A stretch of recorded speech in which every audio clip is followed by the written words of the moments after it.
I'm Dan Crampton. I'm a licensed psychologist here in Colorado, and I'm also a retired paramedic after 25 years in the EMS world. And I'm Ann Rush Crampton, and I'm retired Air Force after 21 years. And in 2017, Dan and I founded Status Code 4. It is a nonprofit organization based out of Colorado Springs, and we do free counseling, education, and also develop resources for first responders and their families throughout the state of Colorado.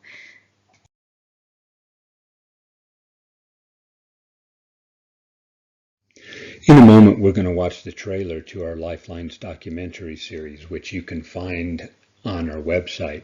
But for right now, I just want you to take a couple seconds and read this quote, and then keep it in mind as we go through this presentation and realize that we're all going to experience things on the job that's going to affect us to one degree or another.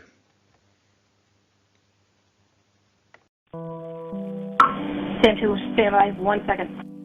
Next, I'll tell you past EMS, 911 Tamarack Parkway, Woodland Park PD, for a shooting victim in the parking lot of the PD, 911 Tamarack. Police on scene again at the Woodland Park Police Station for a shooting victim inside the parking lot. And at what time, Tones, 2120.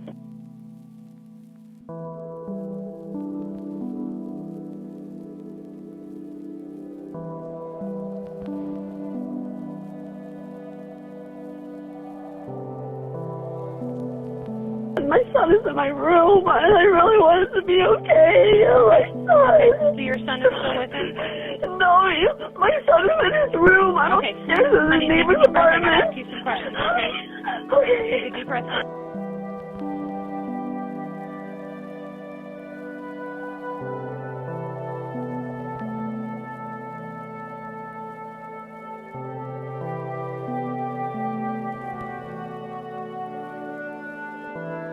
You see a different part of society that the normal public doesn't usually get to see and doesn't know about. My most memorable calls and most disturbing calls were the child calls in 1999, 2000. I had 5 pediatric deaths within about the same amount of months. We had to do personal counseling with a therapist, and we really started opening up a lot, and that's when they finally diagnosed me with PTSD.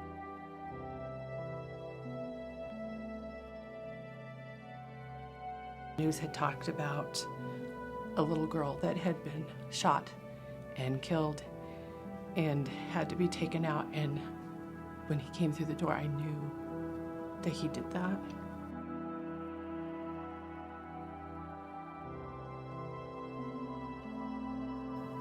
Going into this field, I didn't realize how much it can wear and tear on you. The non-being able to sleep, running all these calls, seeing what we see. My wife doesn't like it anymore at all.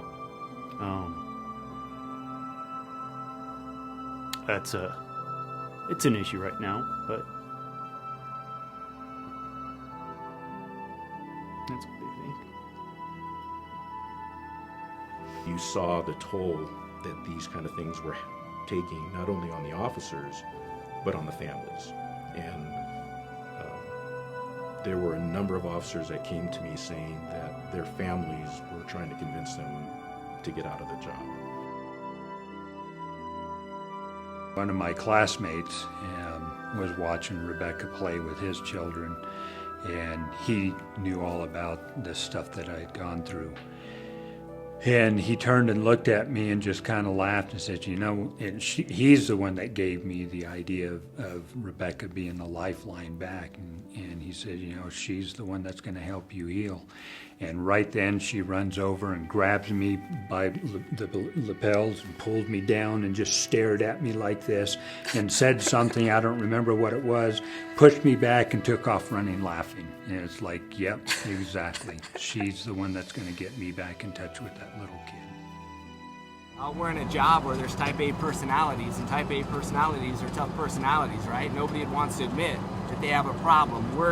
We get called to fix problems, right? And so, you know, I don't know if there ever won't be, you know, that that barrier there. But I think it's getting broke down. We've got examples of very specific things in our department and other departments where we have saved the lives of officers. So I asked him, where you at? Where are you going? And he said, I'm driving into the woods. I'm driving up to the mountains. And I knew immediately what he was doing. I said, well, where's your gun? He said, well, it's in my lap. I said, I need you to pull over right now. Pull over and put your gun in your trunk and drive home. And he said, okay. If you're feeling these things, even at a low level, the earlier you talk about it, the better. It's not something that has to affect you for the rest of your career. We're just as human. You have to have the strength inside mentally at one of the worst times of your life. I feel on the outside looking in that the services offered, the attitudes of the administration are not enough. So what we really need is a statewide platform for behavioral wellness for emergency responders. We're all working in relative isolation to address a massive issue. It's not even a need, it's a requirement to have the level of training that a person will need to have to deal with one of our colleagues that's in crisis. Does that exist here? Not that I'm aware of.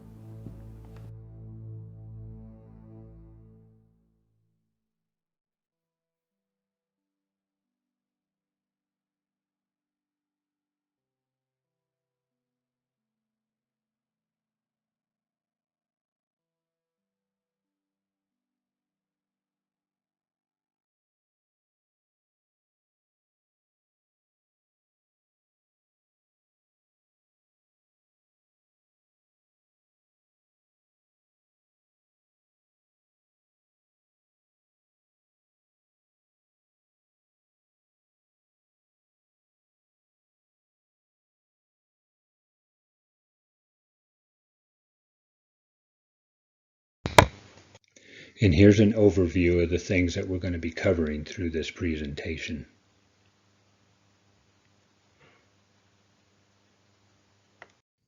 The first thing that we want to look at is the number of suicides amongst first responders in Colorado. If we look to that chart on the left, we'll see that between 2004 and 2018, we've had 294 first responder suicides. An alarming thing about this statistic is that between 2004 and 2014, that number was 196. So just in those short amount of years since then, it's gone up nearly 100 suicides. And looking at the chart and the breakdown of the first responders, an even more alarming rate is the dispatchers and EMS personnel that have taken their lives has doubled. At the end of 2014, there were 3 dispatchers who had taken their lives, and in EMS, there were 11. If we look at that, both of them have doubled in that 4 years between 2014 and 2018.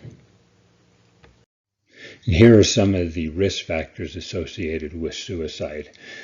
Higher levels of stress, anxiety, depression, frequent thoughts and memories of the traumatic events, helplessness and hopelessness that this stuff is never going to end. Eventually, that overwhelms our coping mechanisms.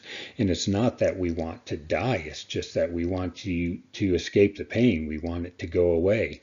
There are other ways, obviously, that we can use to escape that pain, such as increased substance use, alcohol, prescription drugs, other type of drugs, angry outbursts, domestic violence, self-harming and risky behaviors. And all of this can lead to more suicidal ideations and more thinking about it, which can, in some instances, lead to actual completion of suicide. Another condition that we want to look at is this thing called compassion fatigue, and it's associated vicarious trauma. So compassion fatigue is an injury to the psyche, similar to post-traumatic stress. And we'd much rather call it an injury than a disorder. And the reason why is that, an injury is something that we experience, that we can heal from and get over, where if we look at the word disorder, it almost sounds like that's something that once we get it, we're not going to be able to get through it. And so we're going to be dealing with the effects of that for the rest of our lives. We don't believe that that's necessarily true with post-traumatic stress. It is something that we can heal from it and move on. Either one, though, compassion fatigue or post-traumatic stress, can be caused by a single incident, or it can be caused by an accumulation of. So it might not be that one really big incident that causes all this post-traumatic stress. It may be this little one that we had here that couples with another one, and then it builds off of another one, and on and on and on until finally we start experiencing the same type of symptomatology that we would if we had that single event. The symptoms of it. So it's caused by vicarious trauma.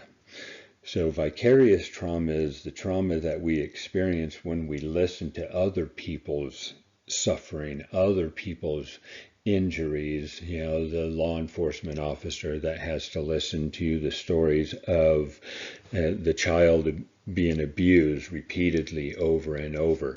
The dispatcher, obviously, that has to listen to the horror and suffering that the people on the other line are experiencing.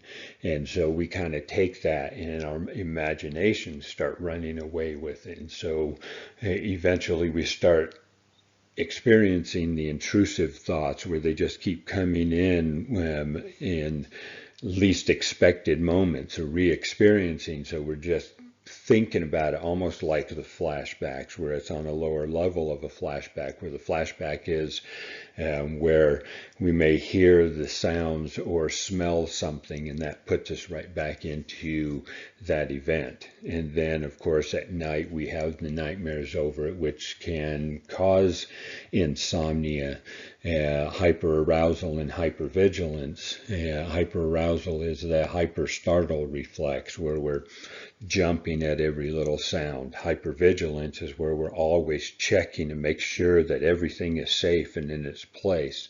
The insomnia can be either difficulty falling asleep, difficulty staying asleep, or a combination of both. And then, of course, our angry outbursts, snapping at people, snapping at loved ones, and many times at the smallest incident. And we also develop this thing where we start avoiding people that remind us of the incident. We avoid coming into work. We avoid situations that remind us of that.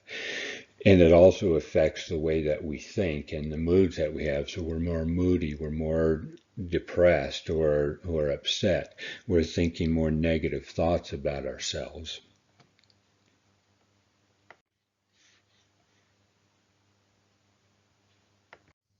One of the things to keep in mind with compassion fatigue, vicarious trauma, and even post-traumatic stress is that it's a physiological response.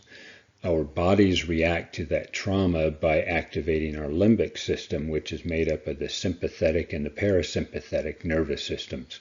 The sympathetic is the fight or flight, where our heart rate increases, respirations increase, our pupils dilate, all those things that happen to get us ready to fight whatever is going on or to run away from it. Sometimes that system gets so overwhelmed that it actually activates the parasympathetic nervous system, which is responsible for that freeze response that we hear about. And that could last anywhere from seconds to minutes. One of the ways that we circumvent this physiological response is by practicing. So we practice, we role play over and over, so that when this stuff actually happens, our training takes over and we do it automatically rather than having to rely on the thinking mechanism, which when the limbic system is activated, especially in the sympathetic, the frontal part of our brain shuts down. Now, what happens after that is, let's say the call is over and you're returning back to normal, but then you start to think about that call that you were just on, and you notice that, wow, some of these emotions are starting to come up, the horror, the anxiety and all that stuff. So we don't want to go back to feeling those things. So many times we start to compartmentalize it and stuff it away. But unfortunately, when we do that, we think that it's all under control, but it starts to leak out. And then we start snapping at people, or we start feeling depressed, or we have anxiety attacks and stuff like that.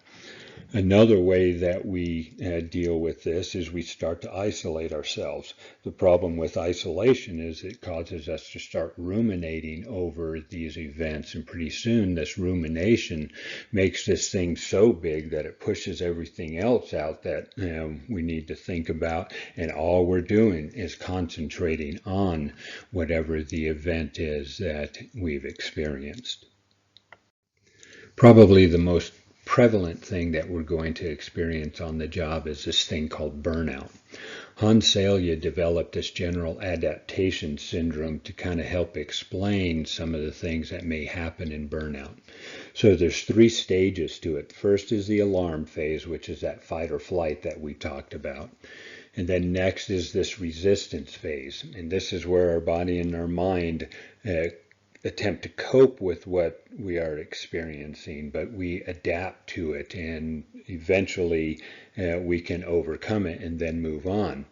But sometimes we experience this stress to a heightened level, a prolonged level, that we reach this exhaustion phase, and that's where the body and mind just become depleted and we begin to break down, either psychologically or physically. We develop more cardiovascular disease, heart attacks, strokes, that sort of stuff, digestive problems, diabetes, generally type 2 diabetes, ulcers, and then the mental health issues of anxiety, depression, suicidal thoughts, post-traumatic stress, compassion fatigue.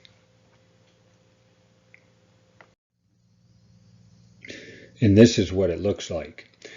More cynicism. We're angry and more critical towards coworkers and family. We're very judgmental, harsh towards the administration, again, crew members and family. We start feeling this feeling of disconnection, which is detachment. That's where the isolation comes in, the avoidance come in. And then irritability, which is our angry outbursts, our short fuse. We're quick to respond where normally we wouldn't have that kind of reaction. And then we lose our job satisfaction. We're no longer happy or satisfied with what we do on the job and what it provides. We have these feelings of being ineffective, incompetent, that sort of stuff. We also develop unhealthy life choices. We engage in more alcohol use, or we stop exercising, we stop eating right. Then, of course, we've talked about the insomnia, where we have difficulty falling asleep, or we have difficulty staying asleep, or both. So that's some of the things that you may want to pay attention to when you start getting into this mode of burnout. And these are some of the effects of burnout. Lack of morale, low productivity. We may be calling in sick more often. We may be called into the office more often for disciplinary actions. But one of the things is there's also a higher turnover rate when it comes to burnout. We're dissatisfied with the job, so there's a greater likelihood that we're going to leave it. But all of this just kind of accumulates, and we start looking like the lady in the picture here, where it's just overwhelming our heads. And we get to this point of just frustration and anxiety. And this is what it feels like. We just feel disjointed. We just want to scream. We want to cry out for help. But unfortunately, many of us don't ask for help. We turn all of this stuff inward. We give in to the stigma that, to be experiencing this means that we're too weak to do the job, or that it's a character flaw and that we should get out of this job because we can't handle it. The cool thing is this mindset is decreasing. You know, people are actually starting to ask more often for help, which is obviously why we are out here teaching some of this stuff. But unfortunately, it's still present in many of the agencies that we work with. It's slowly changing, but it's like turning the Titanic. It's going to take more and more time to do it, but we will turn that tide. So what happens when we don't ask for help because we're fearing that we may look weak in front of our coworkers or even to ourselves, or we have those feelings of incompetence, we isolate ourselves and we feel like nobody else understands what we're going through, that we're all alone, and that there's no way that we're going to be able to get over this stuff. And so we don't ask for help. We don't seek that. And in reality, it is a weakness. But it's not a weakness that's born out of our character flaw. It's a weakness that's born out of fatigue. We've been trying to hold this stuff together for so long, and eventually we just get overwhelmed. It's like this guy in the photo trying to hold up that beam. Our muscles weaken, our psyche weakens, and eventually we fall under the weight of it. So reaching out for help, that is not the weakness. That's actually a strength.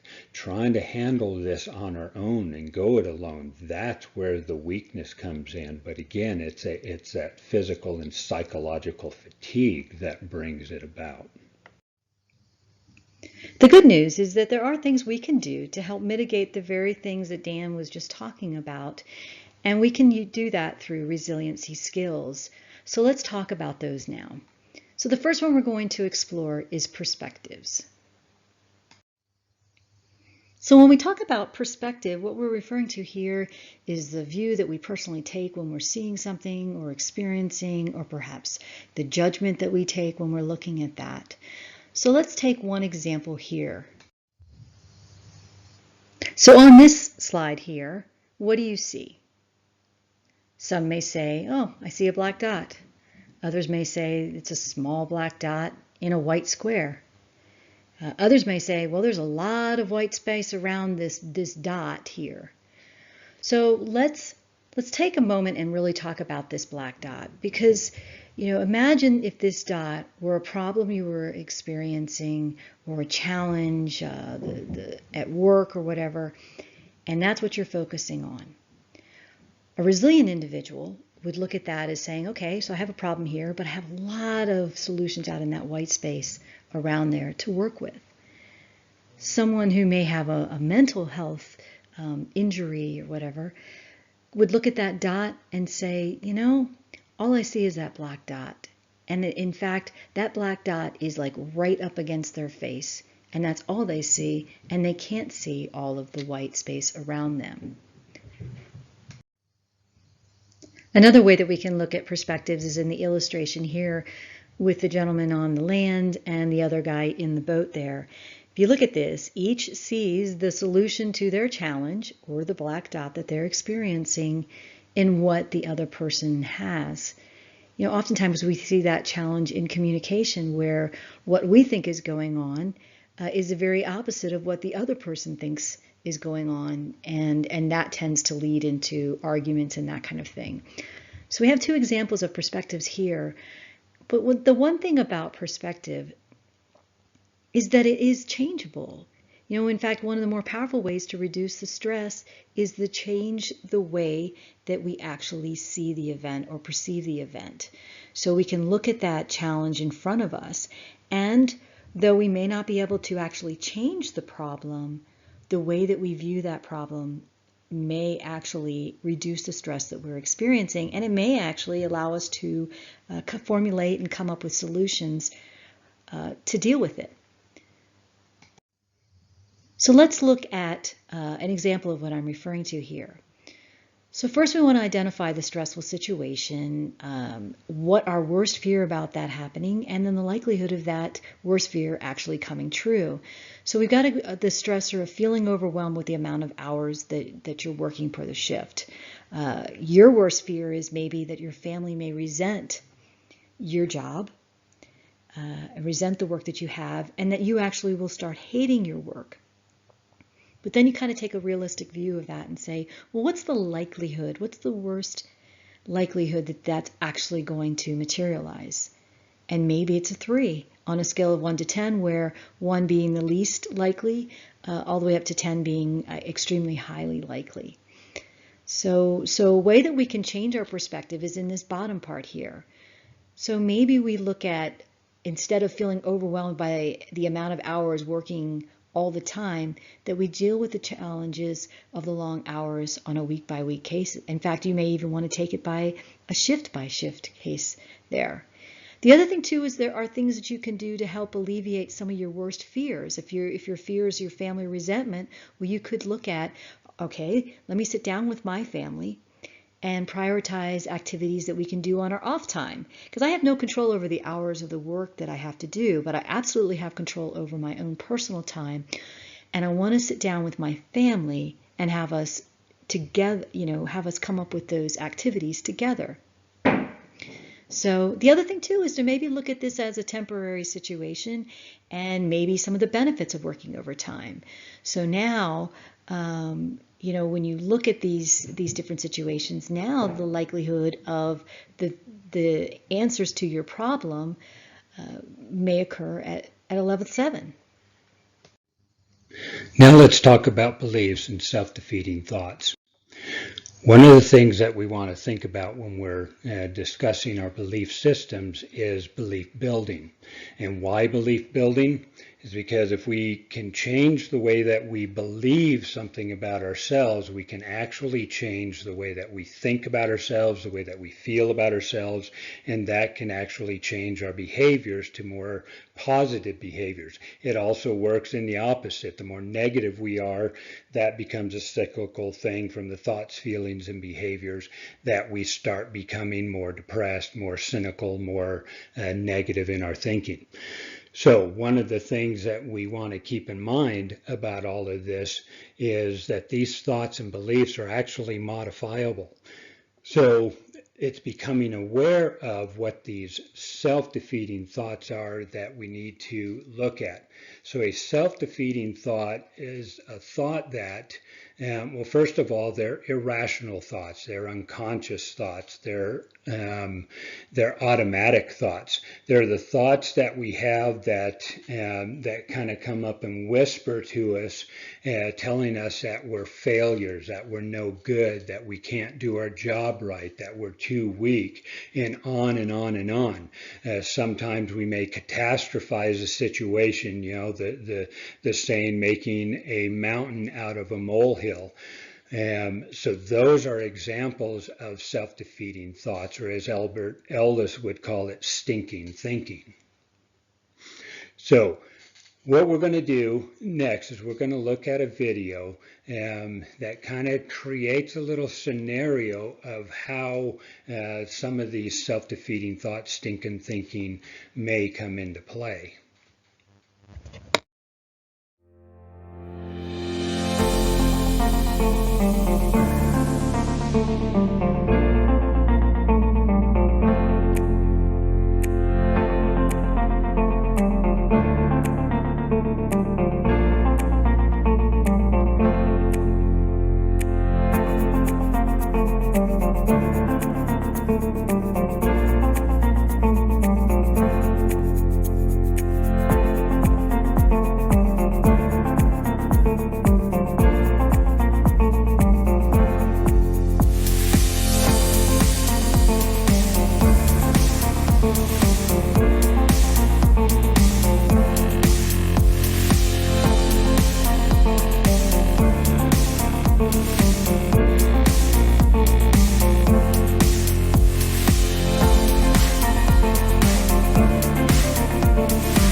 So here's the technique that short little cartoon incorporated.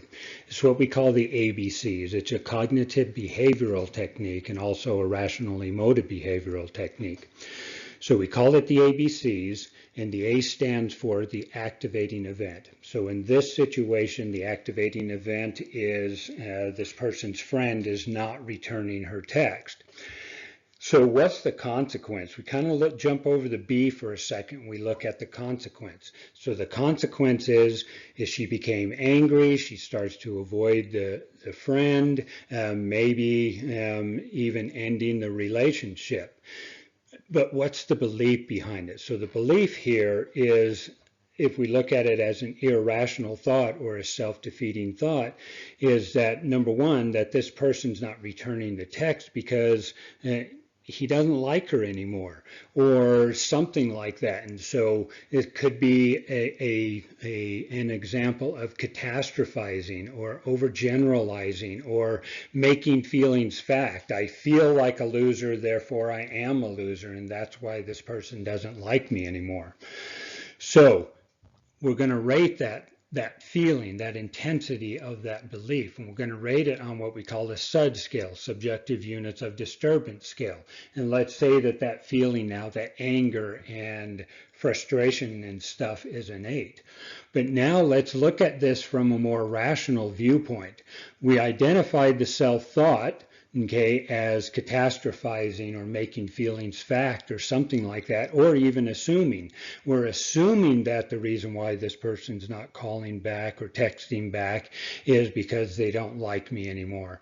But in reality, we're going to counter these self-defeating thoughts, because it could be that we're just not reading the situation correctly. Maybe the friend was extremely busy. Maybe the battery was drained. And maybe they were in a position or in a situation where they weren't able to call back, or they didn't have cell phone service or whatever. And so once you start going down that path of countering that self-defeating thought, that's going to help you change to a more realistic view and see that, oh, the situation really isn't as bad as I imagined it to be. It really is that this thing has happened. And then, later you may find out that it was completely correct, that the stuff happened, that your friend was busy, that the battery did die in the phone. And so when all of that stuff happens, your distress goes down significantly.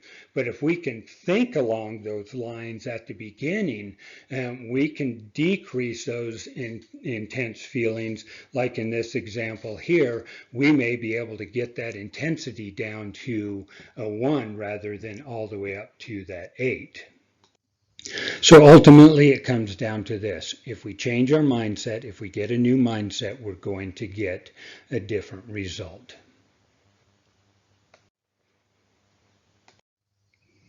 Two other resiliency skills that you can apply are empathy and social support. And to kind of kick off this discussion, we're going to show you our latest film called Behind the Badge, of different departments and what their thoughts are while they're performing their job.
As you saw in the film, the way that responders are able to thrive through the challenges and experiences that they witness on a daily basis is through the support of each of you in the work environment, the support that you receive at home. And so it's really important for us to understand the two concepts of empathy and social support, because those two skills are really what are going to have probably the biggest impact for your entire work crew. So when we talk about empathy here, let's first talk about what empathy is and have that in comparison with sympathy, because it's very important that you understand the differences between the two, because empathy is an awesome resiliency skill, but sympathy is not. So why is that? When we talk about empathy, it is the ability for individuals to be able to come alongside an individual and walk with them through their journey. As they're walking through their journey, they're able to remain as objective as possible and to help the individual figure things out and that kind of thing. When we talk about sympathy, we're talking about that other individual's journey now becoming your journey, and you start to become too engrossed in it from a very emotional level. So it actually increases your stress and increases the burdens that you may be feeling and experiencing from someone else's situation. So for example, as you saw in that Lifelines film, when the very first film that we showed here, the woman on the 911 call was very upset. She was crying. She was broken down. She was trying to find her son. Can you imagine, as a 911 operator, if that call got to you to the point where you could not do your job? and you could not remember what to do next. That's sympathy. Empathy, again, it allows us to keep our feet squarely planted. Doesn't mean that we can't be human. Doesn't mean that you can't have a tear when someone is very upset in front of you and you're relating to them. But again, that other individual's problems are not becoming yours there. And so that is why we call empathy as a survival skill, because it's there so that you can be there as a support for the other individual. It ultimately is the capacity to understand what another being is experiencing from where the other individual is coming from. We may not completely know what they're doing, but we have enough insight into having an idea of what they may be experiencing, and obviously they must be pretty distraught over it if we're dealing with them. So that's really the big thing with empathy there. Again, when you're talking about empathy and sympathy, sympathy may be what drives the vicarious trauma too. So again, just kind of keep that in the back of your mind. Empathy is a way to remain objective as you're walking with someone through their healing journey. Another thing to keep in mind when we're talking about empathy and social support is applying good listening techniques. I'll be the first one to say, sometimes when I get caught up in the situation or whatever, that my listening techniques kind of go down, but I just have to kind of say, you know what, I need to take a step back and I really need to be here for that individual. So when we're talking about good listening techniques, first and foremost, we want to be attentive with that individual. We want to listen for understanding, ask questions, to promote the dialogue and all of that. We do not want to be looking at our cell phone, looking at our computer. We want to be there for them. We also want to make sure that we're genuine. I mean, if we're going to have a heart-to-heart conversation, the individual that's sitting across from us needs to think that we care. And if we're going to act like we care, we need to be genuine about it, because if it's all an act, it'll be seen and they're just going to shut down and walk away. The other thing that we need to do is also be empathetic. And just as we talked about in the last slide there, we're trying to relate to where they are coming from. So on the bottom right there are some key points that will help you keep your head on the right track when you're listening to someone. First and foremost, do not judge. The moment that you start having a judgmental tone is the moment that the conversation is going to end. No one wants to feel like they're being judged. And I can tell you, with anyone experiencing any type of stress or mental illness challenge, at the core of that is probably going to be a little bit of shame. And the fact that you're going to be judging them is going to really magnify that degree of shame. So the other data point is, this is not about you. When you're in that social support situation or role, you have to put that supporter, in front, and they have to be the reason for the discussions. It's not about you. You want to meet them where they're at, and then you also want to always try to walk alongside them, not in front and not in back. And the only time that you really should be trying to walk in front of them in this kind of situation is if someone is experiencing active suicidal ideations, where they're probably not thinking as rational as possible, or and so you want to help them get to the resources that they need to be at, and you may have to guide them along the way. But as much as possible, you definitely want to walk alongside them. Finally, talking about empathy and social support, it may take practice. Sometimes, for some people, empathy and social support just comes very natural and they just fall right into it. Others, especially when you're talking about listening and communication skills and all of that, some of that may take practice, and that's okay. So I want you to think right now, in a situation in your life where empathy and with others and the social support that you may have would benefit you and the people in your life. Do you think that the social support that you have at work is adequate? Are there things that you could do to encourage more social support? Are there things that you could do to improve your empathy towards others? So just kind of mull over that for a little bit. And the other question I have for you is, do you think having empathy might make it easier for you to reach out to others? Because I've seen, with military, first responders, one of the hardest things to do is to reach out for help. But understanding what it may be like for someone who is asking for help and you putting yourself in that frame of mind, maybe that might make it easier for you to reach out. And hopefully it'll certainly help you understand when someone is reaching out to you. So let's look at some of the other things that we can do to help build our resiliency. We've all heard about exercise. We know that exercise helps burn off the cortisol that increases during stress. It also helps lower our heart rate and lower our blood pressure. Some of the other things that we can do along with that is learning how to breathe properly, learning how to use our diaphragm muscle when we take our deep breath, rather than just doing upper chest breathing. That upper chest breathing increases our breathing rate, increases the stress because our bodies feel like we're starving from oxygen. So when we incorporate the diaphragm muscle, we activate that vagus nerve, which helps slow down the heart rate, decreases the blood pressure, and then hopefully along with that, the psychological will decrease also. Getting proper sleep.